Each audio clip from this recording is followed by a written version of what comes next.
Hi everyone, in this video I go through a typical day in my life working as an analyst at Goldman Sachs, where I worked in the finance division as an accountant for a few years in London. In the video I also covered things like some of the workflows that we did, so this includes things like month-end journals, P&L analysis, financial reporting, financial statements. I also covered the team's working hours and the team structure. If you're new here, I'm Love and I make videos on early careers, health and well-being, books and happiness, so if that's the sort of thing that interests you then please feel free to subscribe. So without further ado, let's get straight into it.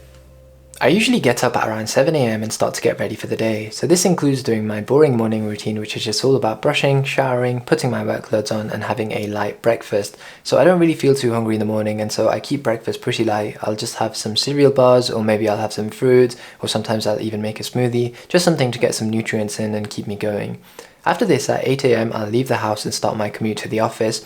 I live pretty close to the office and I've always lived pretty close, which means I can get there in a few stops. This basically means that I can get up a bit later in the mornings and I can get home a bit quicker in the evenings. It just means I have a little bit more time to myself. Also in the summer, I sometimes even choose to walk if it's sunny. This is probably because it's, healthier and also cheaper sometimes, and it's nice to get a walk in the morning. So after this, after I've commuted in, which isn't too bad at all, I'll get into the office at about 8:30. So this is a pretty good time to get into the office. Most people usually get in the team at around 8:30 to 9 AM. And I can basically use that time that I get in, so from 8:30 to 9:30, just to organize myself. So organizing myself includes doing things like checking my calendar to see if I have any calls today, if people have put in any meetings with me, checking my emails from the last few days or from last night, responding to those emails, and then just planning my day. So maybe I'll want to schedule some calls with other people so I can send them some meeting invites, things like that, and pulling together my day.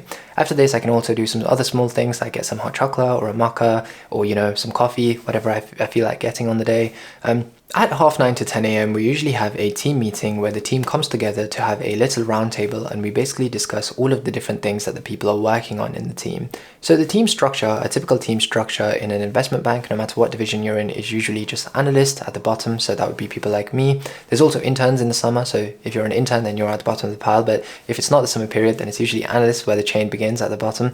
And then on top of analysts, we have associates who are a little bit more experienced. On top of associates, you usually have your VPs, who are usually your team leads, and then on top of VPs you usually have MDs. MDs aren't really part of the team, they usually oversee multiple different teams. So in the team structure, if you're an analyst or an associate, your manager will basically be one of the lead VPs within the team.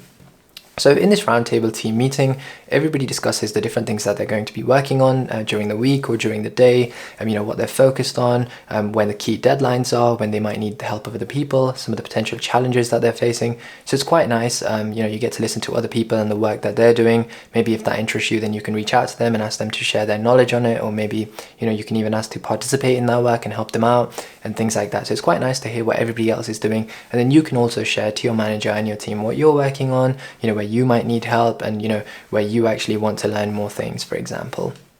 Between 10 AM and 1 PM, we just have a nice long slot of work and work calls. So to actually demonstrate what work means, I've created this workflow diagram that you'll see on the screen. So this diagram only consists of Jan, Feb and March, but because accounting is quite cyclical, it means that Q1 is basically representative of Q2, Q3 and Q4. So we can just use this Jan, Feb and March example, Q1, to basically demonstrate the sort of work we do.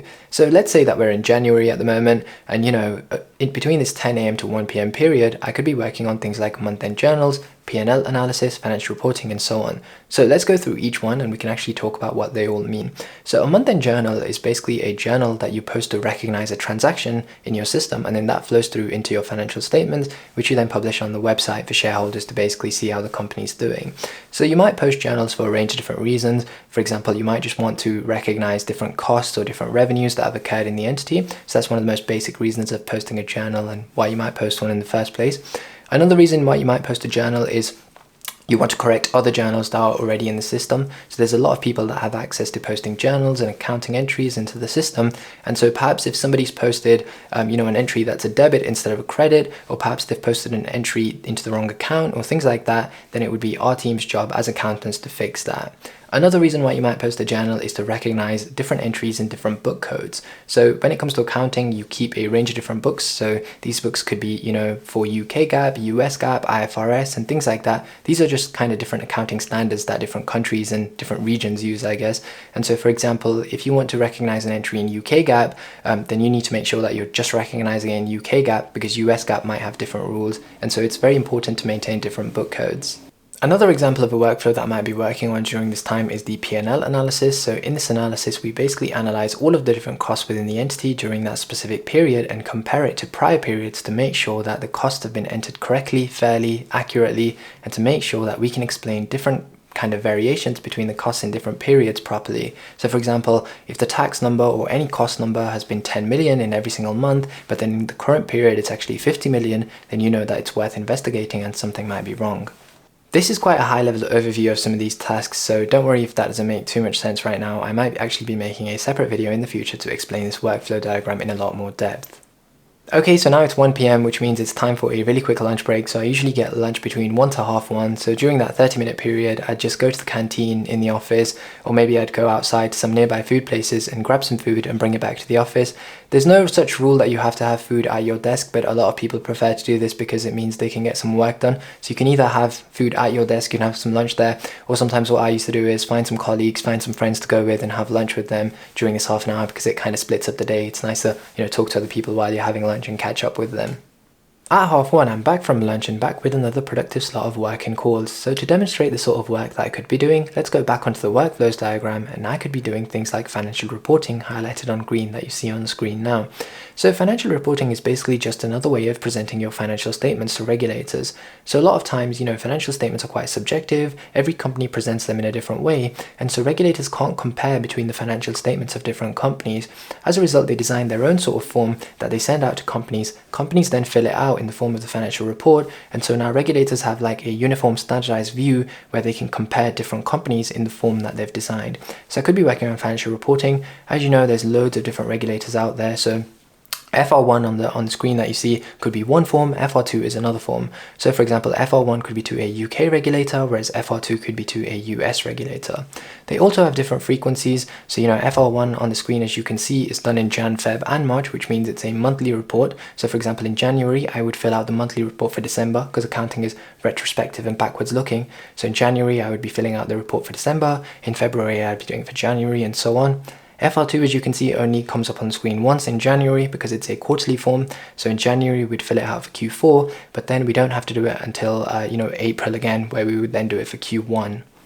Okay, so now we're at 4 p.m, which is getting pretty late in the afternoon, and now I stop for a quick break between 4 and half 4. So within the financial services sector, there is a great coffee catch-up culture where basically you can email different colleagues in different teams for a quick coffee catch-up to learn more about them, to learn more about their network, to learn more about their team and the role they do and things like that. So at this point, at 4 o'clock, I might go for a coffee with another colleague to learn more about them and their role. Maybe I'm just interested in the sort of different things that the division is working on and things like that. So it's always amazing to have coffee with different people to learn more about them and expand your network. It's a little bit awkward at first because you feel like you're asking for someone's time, but everybody's really open to helping you out and having a conversation with you, because it means that they can also get to know you and expand their network, and it also means that you're giving them a quick break from work themselves. After I'm back from my coffee catch-up at about 4:30, if I've gone for one, then between 4:30 and 7, I'll go back to doing some more productive work and having any other calls. The good thing about this slot is, it's getting later in the day, and as a result, you can actually overlap in terms of your working hours with New York. So if you want to have a call when you're in London, but with your colleagues in New York, then it means that because, your evening is their afternoon, it means you can schedule calls with them. So in this time, if I'm calling any international colleagues, maybe I'll do it now. Otherwise, I'll go back to my working kind of workflow schedule, and maybe I'll do some of the other things I was talking about. So I'll go back to working on journals, P&L analysis, financial reporting. Maybe if I even have some spare capacity during the day, I will then work on things like automation projects or improving workflows that are already there, they're working files. Maybe I'll make some procedure documentation on things where, we need to improve the documentation and the knowledge within the team on those things.